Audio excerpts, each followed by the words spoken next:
starscape.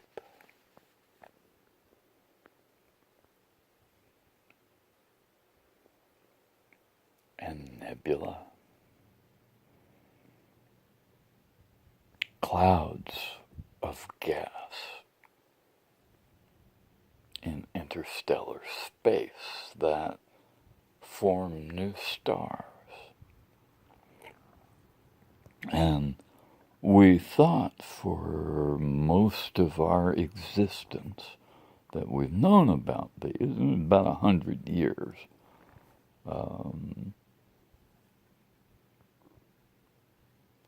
and we have speculated that they are left over from the Big Bang, right? Or maybe from littler bangs but they're huge, and they birth huge stars. So they're not little things, and these clouds of gas exist in every galaxy that we can see.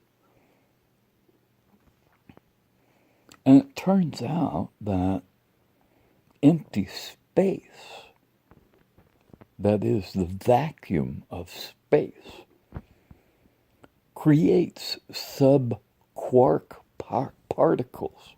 Quarks are the most fundamental particles that we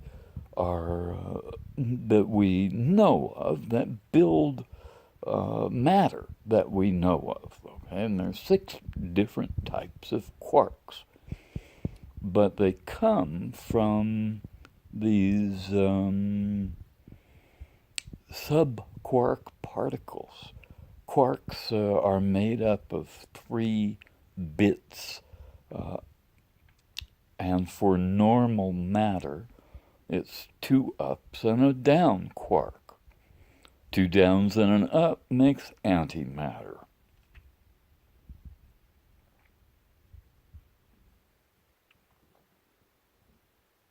And so 2 quarks are responsible for everything we can see. The other quarks are part of the pantheon of particles that come about in the fusion of stars and the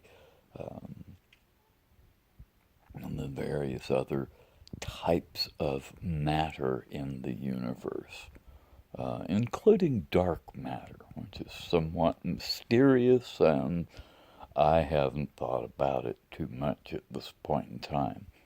But I have thought about the vacuum of space, which we now know creates these subquark particles. It's called vacuum foam. And vacuum foam is, I think, responsible for those huge clouds of hydrogen and a little bit of helium. And they come from 2 ups and a down quark.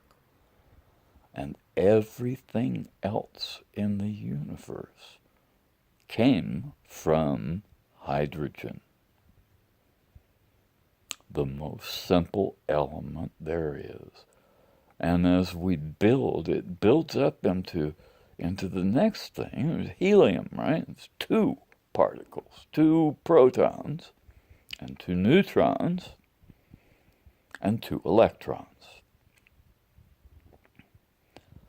But all the other particles, all the other atoms in the 97 elements of the periodic table are built on helium atoms, multiples of helium atoms. And that is responsible for a lot of the properties we know about the elements of the periodic table, all of which formed in stars. All of it formed in stars. The stars, like our sun, will produce elements all the way up to iron. It's called the iron cycle. When big stars, the big blue giants that we can see elsewhere in the galaxy and in other galaxies, when they blow up, they go supernova, at which time the elements higher than iron are made. It takes that much energy to fuse those elements, and that's what they've done. They have all been fused in the fusion of a star or of a supernova. And we, brothers and sisters, are stardust.